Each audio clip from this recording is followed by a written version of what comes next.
የሐዋርያው የቅዱስ ጳውሎስ መልእክት ወደ ሮሜ ምዕራፍ 1 ቁጥር 26 እስከ 32 ባለው ኃይለ ቃል ያሉትን ጽንሰ ሐሳቦች እንረዳለን፣ እሱን እንማማራለን ማለት ነው።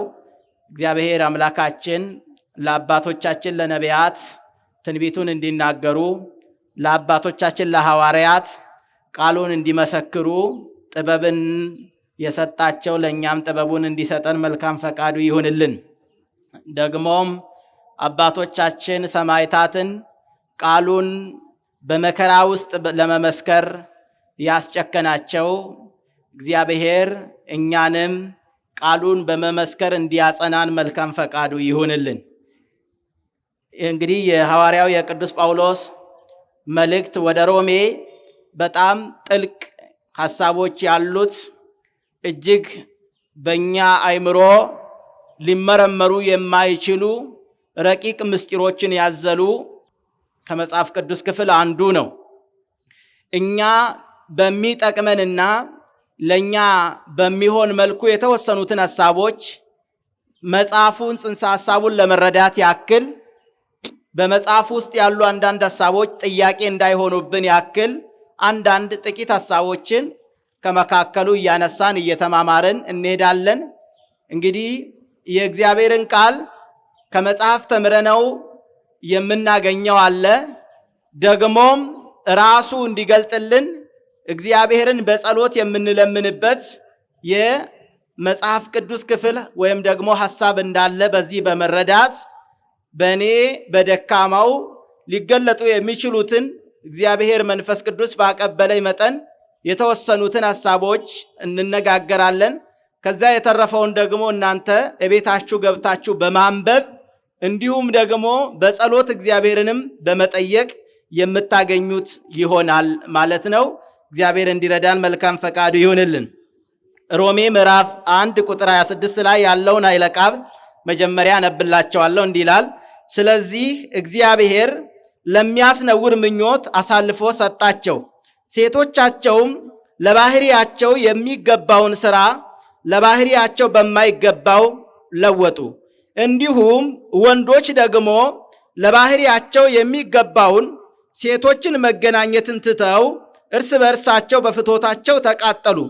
ወንዶችም በወንዶች ነውር አድርገው በስህተታቸው የሚገባውን ብድራት በራሳቸው ተቀበሉ። እግዚአብሔርን ለማወቅ ባልወደዱት መጠን እግዚአብሔር የማይገባውን ያደርጉ ዘንድ ለማይረባ አእምሮ አሳልፎ ሰጣቸው። አመፃ ሁሉ፣ ግፍ፣ መመኘት፣ ክፋት ሞላባቸው። ቅናትን፣ ነፍስ መግደልን፣ ክርክርን፣ ተንኮልን፣ ክፉ ጠባይን ተሞሉ። የሚያሸኮሽኩ፣ ሐሜተኞች፣ አምላክን የሚጠሉ፣ የሚያንገላቱ፣ ትዕቢተኞች፣ ትምክህተኞች፣ ክፋትን የሚፈላልጉ፣ ለወላጆቻቸው የማይታዘዙ፣ የማያስተውሉ፣ ውል የሚያፈርሱ፣ ፍቅር የሌላቸው፣ ምሕረት ያጡ ናቸው። እንደነዚህ ለሚያደርጉ ሞት ይገባቸዋል የሚለውን የእግዚአብሔርን ሕግ እያወቁ እነዚህን ከሚያደርጉ ጋር ይስማማሉ እንጂ አድራጊዎች ብቻ አይደሉም ይላል። ስለ ቃሉ የቃሉ ባለቤት ልዑል እግዚአብሔር ስሙ ለዘላለም የተመሰገነ ይሁን። እንግዲህ ታዲያ ዛሬ ማብራሪያውን የምንማረው የመጽሐፍ ቅዱስ ክፍል አሁን ያነበብኩት ይሆናል ማለት ነው። አሁን ይህ ሐሳብ የተነገረው ከምን አንጻር ነው የሚለውን መጀመሪያ ስንረዳ ቅዱስ ጳውሎስ እየነገራቸው ያለው ከእነርሱ በፊት በብሉይ ኪዳን ሰዎች ያደረጉትን ኃጢአት ደግሞም በኃጢአቱ ፈንታ የተቀበሉትን ብድራት እየጠቀሰ አሁንም በዚህ አይነት ተግባር፣ አሁንም በዚህ አይነት ሥራ፣ አሁንም በዚህ አይነት ሕይወት ያሉትን ሰዎች ከዚህ አይነት ሕይወት እንዲወጡ መመሪያ እንዲሁም ደግሞ ግሳጼ እየሰጣቸው ይገኛል ማለት ነው። ስለዚህ ታዲያ ኃጢአቱ ምን አይነት ነው የሚለውን ለማየት እንገደዳለን። ደግሞም ራሱ ኃጢአት ማለት ምን ማለት ነው የሚለውን ማየት ያስፈልጋል ማለት ነው። እንግዲህ ብዙ ጊዜ ኃጢአት ሰርቼ እንላለን፣ ኃጢአት ከእግዚአብሔር ያርቃል እንላለን፣ ኃጢአት ወደ ሞት ይወስዳል እንላለን። እንዲህ ማድረግ ኃጢአት ነው ብለን እንናገራለን። ስለዚህ ይሄ ኃጢአት የሚባለው ራሱ የቃሉ ትርጉም ምንድን ነው? ኃጢአት የሚባለው ጽንሰ ሐሳቡስ ምንድን ነው? የኃጢአት ውጤቱስ ምንድን ነው? ከኃጢአት የመውጫ መንገዱስ ምንድን ነው የሚለውን ጥቂት ሐሳቦችን እንነጋገርና ይህንን ደግሞ የምታነቡበትን የመጽሐፍ ቅዱስ ክፍሎችን ማብራሪያ ሐሳብ እሰጣቸዋለሁ ማለት ነው። እንግዲህ ኃጢአት ማለት በመጀመሪያ ምን ማለት ነው ለሚለው ሐሳብ ኃጣ ብሎ አጣ ማለት ነው። ምን አደረገ ማለት ነው? አጣ ማለት ነው። ስለዚህ ኃጢአት የሚለው ትርጉም ምን ማለት ነው የሚለውን ስንመለከት ማጣት የሚለውን ትርጉም ይሰጠናል። ኃጢአት ማለት ማጣት ማለት ነው። ምን ማድረግ ማለት ነው? ማጣት። ማጣት ስንል ምን ማጣት የሚለውን ደግሞ ማየት ያስፈልጋል። እንግዲህ ኃጢአት ማለት ማጣት ማለት ነው። የመጀመሪያው የራስን ክብር ማጣት፣ የራስን ጸጋ ማጣት ማለት ነው። አዳም እንግዲህ ኃጢአት ሲሰራ መጀመሪያ ያጣው ምን ነው ካልን የራሱን የጽድቅ ልብስ የነበረው አዳም ራቁቱን ሆነ፣ አጣ፣ ጸጋውን ተገፈፈ። የእግዚአብሔር መጻፊያ ወይም ደግሞ መጽሐፍ የነበረው አዳም የራሱን ጠቅላላ ክብር አጣ ማለት ነው። ከዚያ ቀጥሎ እግዚአብሔርን አጣ። ስለዚህ ይህንን ሁሉ የማጣት ዋና መሰረታዊ ነገሩ እግዚአብሔርን ማጣት ሁሉን ነገር ያሳጣል ማለት ነው። እግዚአብሔርን ከማጣት እግዚአብሔር ይሰውረን።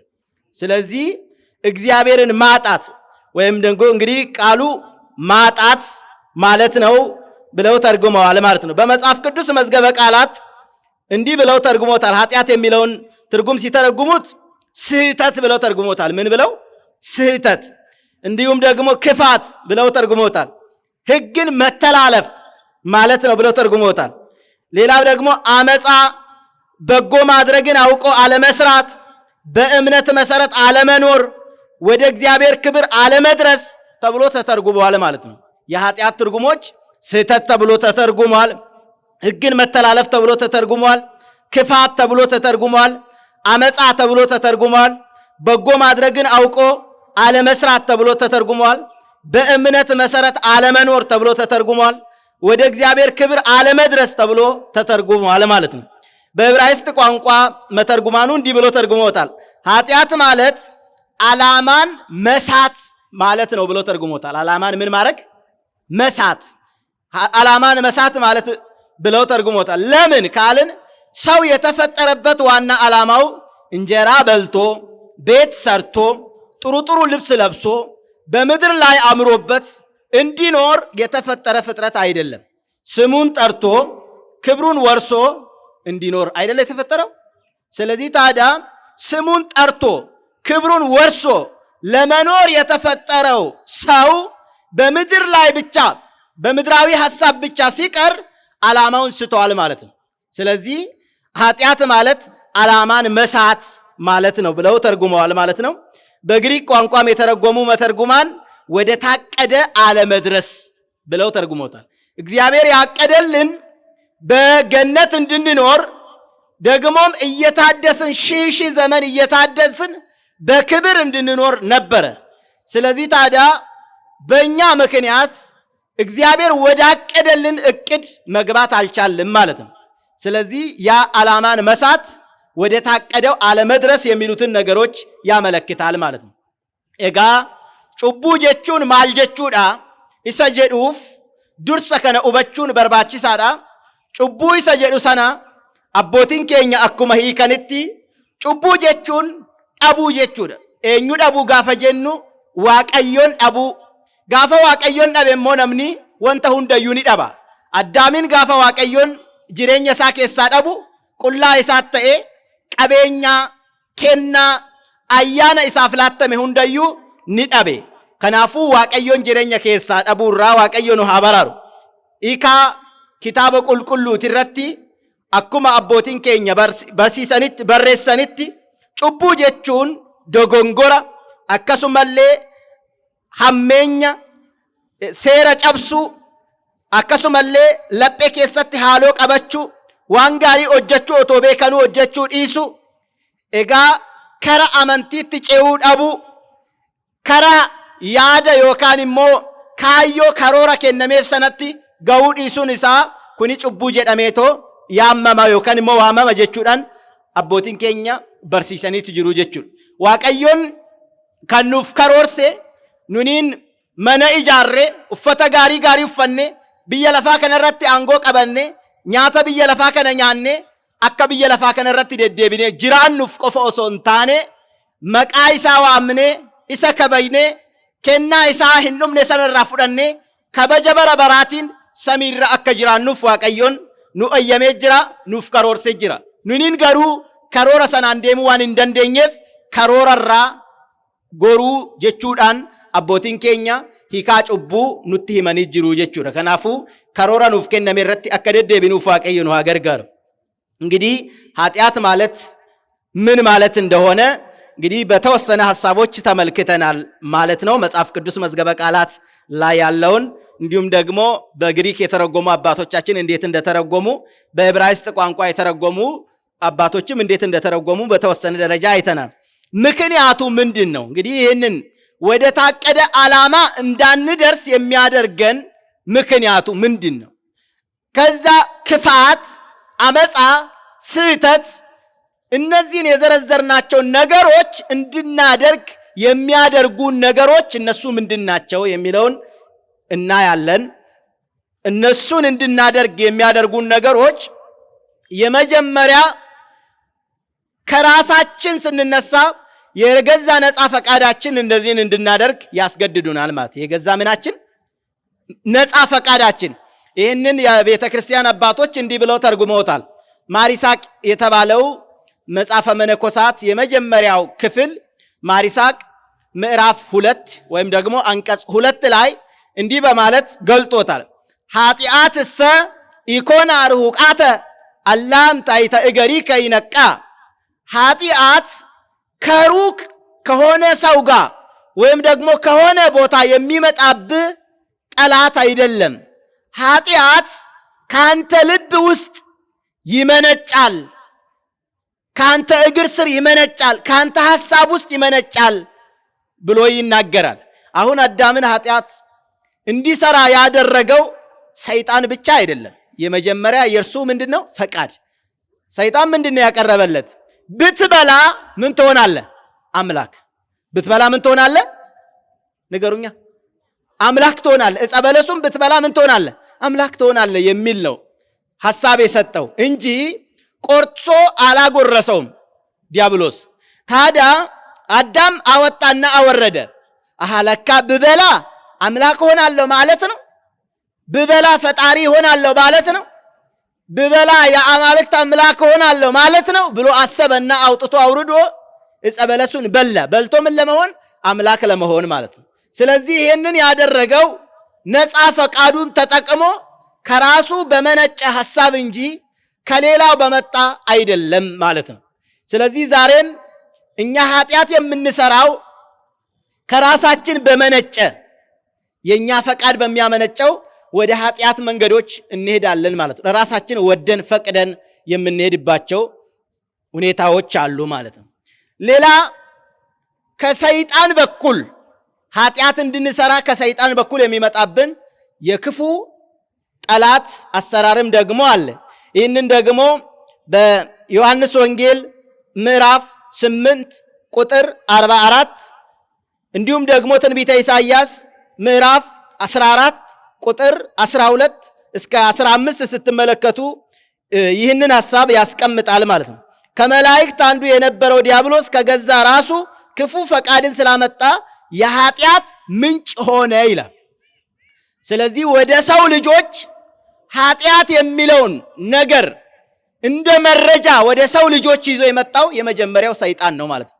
ለምሳሌ ሞት፣ ሰው መግደል ኃጢአት ነው አይደለም? እሱን ራሱ መረጃውን ሰው አያውቀውም ነበር። ሰው መግደል፣ መገዳደል የሚባል ነገር ሰው አያውቅም ነበር በአዳምና በሔዋን በአቤልና በቃኤል ጊዜ ማለት ነው። ቃኤል በቅናት ልቡ ሲያዝ ሰይጣን መረጃ ይዞለት መጣ። ምን የሚል መረጃ? ለምን አትገለውም የሚል። ለምን ምን አትለውም? አትገለውም የሚል። መግደል ምንድነው ብሎ ቃኤል ጠየቀ። ምክንያቱም ከዛ በፊት ከአቤል በፊት የሞተ ሰው ስለሌለ ሞት የሚባለው ነገር ፈጽሞ በሰው ዘንድ ስለማይታወቅ መግደል ምንድነው ብሎ ቃኤል ጠየቀ። ከዛ በኋላ ሰይጣን ለቃኤል ለማስረዳት እንግዲህ አባቶቻችን መተርጉማን እንደሚነግሩን አንዱ ቁራ መስዋዕት፣ አንድ ሰው መስዋዕት ይሰዋል። አንዱ ደግሞ ቁራ ሄዶ ያንን መስዋዕት ምን ያደርግበታል? ይበትንበታል። ሰይጣኑ ሰው ተመስሎ ያንን ቁራ ድንጋይ ይዞ ምን ያደርገዋል? ይመታዋል፣ ይገለዋል። መግደል ማለት እንዲህ ነው ብሎ ሰይጣን ለቃኤል እንዲህ አሳየው። አሃ ለካ እንዲህም አለ እንዴ ብሎ ወንድሙን ምን አደረገ? ወንድሜ አቤል ሆይ ና ወደ ተክሎች እንሂድ፣ ተክሎችንም እንጎብኝ፣ ከዛም ቀጥሎ እሸቱን በልተን ውሃውን እንጠጣ ብሎ ወንድሙን ፍቅር በሚመስል ነገር ለሞት ምክር ይዞት ሄደ። ከዛ በኋላ ወንድሙ ተከትሎት ሄደ። ከሄደ በኋላ እርሱ እሸቱን በልተው ካበቁ በኋላ ውሃን ጠጣ፣ እኔ አሁን አጎንብሼ እንደዚህ ጠጣው፣ አንተም እንደዚህ ጠጣ ብሎት ከዛ በኋላ ቃኤል መጀመሪያ ጠጣ። አቤል ደግሞ ለመጠጣ ጎንበስ ሲል እዛው ጎንበስ ባለበት ድንጋይ አንስቶ ጫነበትና ወንድሙ አቤልን እዛው ገደለ ማለት፣ ደሙን አፈሰሰ ማለት። አያችሁ፣ ይሄንን ክፋት የተማረው ከማን ነው ካልን ከሰይጣን ነው የተማረው ማለት ነው። ከሰይጣን። እግዚአብሔር አምላካችን ከእንደዚህ አይነት ተግባር ይሰውረን። ብዙ ሰዎች አሉ እኮ ዛሬም እንግዲህ እንደ ቃኤል በድንጋይ መጥተው የሚገሉ፣ በጥይት መጥተው የሚገሉ እንዳሉ፣ ከዛም በተረፈ በምላሳቸው ሰውን የሚገሉ፣ የሰውን ሞራል የሚነኩ፣ ከፍ ያለውን ሰው ዝቅ እንዲል በምላሳቸው የሚያደርጉ፣ በእውቀት ከፍ ያለውን በያዙት በጨበጡት እስክሪፕቶ ወቅተው የሚገሉ ሰዎች አሉ ማለት። ውጤቱን እየቀነሱ የሚያደርጓል። በተለያዩ ቢሮዎች ውስጥ እንደውም በጦርነት ካለቀው ይልቅ በእያንዳንዱ ቢሮአችን ውስጥ ያለቀው የሰው መዓት ይበልጣል ማለት። በእስክሪፕቶ የሞተው ይበልጣል ማለት። የሞተውስ አንድ ጊዜ አረፈ። ዘሞተሰ ድህነ ማጣዊሁ። እንግዲህ በህይወት እያለ በምላስ የሚሞቱ ሰዎች በጣም ብዙዎች ናቸው ማለት ነው። እንግዲህ ብዙዎቹ በዚህ አይነት ተግባር ወንድምን በመክፋት ተግባር ይኖራሉ። ይሄ ተግባር ግን የሰይጣን ነው ማለት ነው። በጥቅሉ ከሰይጣን የመጣ ነው ማለት ነው። እንዲሁም ሮሜ ምዕራፍ 5 ቁጥር 12 ላይ ታገኙታላችሁ። ወደፊት ስንደርስበት በደንብ እናብራራዋለን። እንደ ጥቅስ ነው ግን የመጣው። ኃጢአት ወደ ዓለም የገባው በመጀመሪያው ሰው በአዳም እንደሆነ መጽሐፍ ቅዱስ ይነግራል እንዲህ ሲል፣ ስለዚህ ምክንያት ኃጢአት በአንድ ሰው ወደ ዓለም ገባ፣ በኃጢአትም ሞት፣ እንደዚሁም ሁሉ ኃጢአትን ስላደረጉ ሞት ለሰው ሁሉ ደረሰ ነው የሚል። ስለዚህ ታዲያ የመጀመሪያው ከሰይጣን ሰው ኃጢአትን ተማረ። ቀጥሎ ደግሞ በአዳም በኩል የገባ ኃጢአትም ደግሞ አለ። እሱ የኃጢአት አይነቱ ይለያል። ሰፊ ማብራሪያዎች ውስጥ ስንገባ የምናያቸው ነው። የውርስ ኃጢአት የሚባል ነው በአዳም በኩል የመጣው። እሱም ደግሞ የዘር ኃጢአት፣ በዘር በኩል የሚመጣ ኃጢአት ነው ማለት ነው። ስለዚህ እሱን ብዙ አንሄድበትም ማለት ነው። በጥቅሉ ኃጢአት በምን መንገድ ይመጣል የሚለውን ስንመለከት ከራሳችን ምኞትና ሐሳብ የተነሳ ኃጢአት ይመጣል። በሰይጣን በኩል ኃጢአት ይመጣል። እንዲሁም ደግሞ በዘር በኩል የመጣውን ኃጢአትን በዚሁ ጠቅልለን ለማየት ሞክረናል። ሰፊውን ማብራሪያ ሌላ ጊዜ እናየዋለን ማለት ነው። እነዚህ ኃጢአቶች የሚገለጡት በሶስት መንገድ ነው። በስንት መንገድ? በሶስት መንገድ እነዚህ ኃጢአቶች ይገለጣሉ። የመጀመሪያው በማሰብ ይገለጣሉ። ምን በማድረግ? በማሰብ። ለምሳሌ አሁን እከሊትን ባገኝና ብሎ የዝሙት ሐሳብ በሷ ቢያስብ ይሄ የሐልዮ ወይም ደግሞ የማሰብ ኃጢአት ይሆናል ማለት ነው። እከሌ ቤት ባይኖር በሩን ሰብሬ ቤቱ ያለውን ገንዘብ በወሰድኩ ብሎ መመኘት ይሄ የሐሳብ ኃጢአት ይባላል ማለት ነው። እከሌ በዚህ ቢመጣ እና ባገኘውና ተኩሼ ብገለው ብሎ ማሰብ ይሄ የማሰብ ኃጢአት ይባላል ማለት ነው። ከዛ ቀጥሎ ሁለተኛው ኃጢአት የሚገለጥበት በነቢብ ነው። ነቢብ ማለት ደግሞ በመናገር ምን በማድረግ? ሁለተኛው ኃጢአት የሚገለጥበት መንገድ በመናገር ነው። ምን በማድረግ ንገሩኛ? ምን በማድረግ? በመናገር እከሌን እንዲህ አደርገዋለሁ ብሎ በመናገር ኃጢአት ይገለጣል ማለት ነው። የመጨረሻው በማድረግ ነው ኃጢአት የሚገለጠው ማለት ነው። ሶስተኛው ማለት ነው ምን በማድረግ? እሰርቃለሁ ብሎ አስቦ ሄዶ መስረቅ፣ እገላለሁ ብሎ አስቦ ሄዶ መግደል። እነዚህ በሶስቱ መንገዶች ኃጢአት ይገለጣሉ። እሱ የተግባር ኃጢአት ይባላል ማለት ነው። ስለዚህ ኃጢአት በእንደዚህ አይነት መንገድ ለማየት ሞክረናል ማለት ነው። ታዲያ ኃጢአት እንዲህ ከሆነ የኃጢአት ውጤቱ ምን ሊሆን ይችላል? እንግዲህ ከነዚህ ሰዎችም የምንማረውን ጠቅለል አድርገን እንመለከታለን። የኃጢአት ውጤቶች ምንድን ናቸው? ሰው የዘራው ነው አይደለም የሚያጭደው። መቼም በቆሎ ዘርቶ ጤፍ አያጭድም አይደለም እንዴ? በቆሎ ዘርቶ ጤፍ አጭዳለሁ አይልም። ሰው ስንዴ ዘርቶ ባቄላ አጭዳለሁ አይልም። ባቄላ ከዘራ ባቄላ ነው የሚያጭደው። ስንዴ ከዘራ ስንዴ ነው የሚያጭደው። እንደዚሁም ሁሉ የሰው ልጅ ኃጢአትን ከዘራ የሚያጭደው ኃጢአትን፣ ክፋትን ከዘራ የሚያጭደው ክፋትን፣ ሞትን ከዘራ የሚያጭደው ሞትን፣ ጥላቻን ከዘራ የሚያጭደው ጥላቻን እንጂ ጥላቻን ዘርቶ ፍቅርን ማጨድ፣ ሞትን ዘርቶ ሕይወትን ማጨድ፣ ክፋትን ዘርቶ ደግነትን ማጨድ ፈጽሞ አይቻልም ማለት ነው። እግዚአብሔር አምላካችን ፍቅርን እንድንዘራ ይርዳን። አሁንም በሀገራችን ላይ እየተከናወነ ያለው በአብዛኞቹ በእኛው ኃጢአት እኛው የዘራናቸው ነገሮች ናቸው እየበቀሉ እያስቸገሩን ያሉ ማለት ነው። የመሬቱ መንቀጥቀጥ፣ የነፋሱ ሰውን ጠርጎ መውሰድ፣ የጎርፉ ሰውን ጠርጎ መውሰድ፣ እንዲሁም ደግሞ በየስፍራ በየቦታው የመበላላቱ፣ የመሰዳደቡ፣ የመገዳደሉ፣ የመጠላላቱ፣ የመገፋፋቱ ነገር፣ የዘረኝነቱ ነገር፣ የሙሰኝነቱ ነገር፣ እያንዳንዱ የምንጠላቸው ማድረግ የማንፈልጋቸው ነገር ግን እያደረግን የምንኖርባቸው መስተጋብሮች ሁሉ በእኛው ምክንያት የመጡ ናቸው። እኛው የዘራናቸው ደግሞም የበቀሉ ናቸው ማለት ነው። እግዚአብሔር አምላካችን ያስወግድልን። ታዲያ ይህንን ማስወገድ የዘራነውም እኛ ነን፣ የምንነቅለውም እኛው ራሳችን ነን። እንዴት አድርገን ካልን እንደ ነነዌ ሰዎች ንስሐ በመግባት ወደ እግዚአብሔር በማልቀስ እጅን ወደ እግዚአብሔር በመዘርጋት ከያለንበት አልጋ ወርደን ከያለንበት ዙፋን ወርደን ከያለንበት ከትዕቢት ማማ ዝቅ ብለን በእግዚአብሔር ፊት በእውነት ስንቆም፣ በእውነት ስናስቀድስ፣ በእውነት ስንጾም፣ በእውነት ስንጸልይ፣ በእውነት በእግዚአብሔር ቤት እንደ መጽሐፍ ቅዱሱ ቃል ስንመላለስ ይህንን ነገር ማስወገድ እንችላለን ማለት ነው። እግዚአብሔር እንዲያስችለን መልካም ፈቃዱ ይሁንልን።